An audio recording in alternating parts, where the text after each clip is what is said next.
เทวดาไม่รู้จักไปเอาตะไคร่มาปลูกตะไคร่มา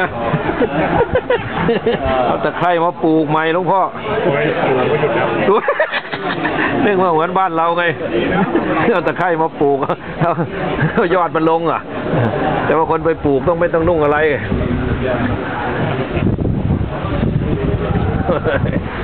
โอ้วัดแล้วครับมีที่นั่งแล้วครับมีที่นั่งแล้วครับตอนนี้อะไร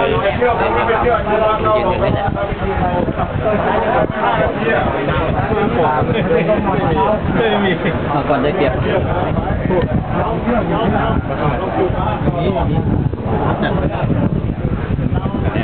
หยุดแล้วเนี่ยโอ้หยุดหรือยังนั่นเราเยอะครับผมขอตรวจฝนตกเป็นประวัติศาสตร์เลยเนี่ยคงต้องขอเวลาให้เทวดาท่านได้ตอนนี้ก่อนยืนแบบผมมาแต่งหมวกกันน็อกเลยถามแล้วไปถามแกไปเจอทำธรรมชาติต้องไม่ใช่โอ้ไม่ใส่หมวกกันไปอ่ะคนร้ายนะใส่เต็มไว้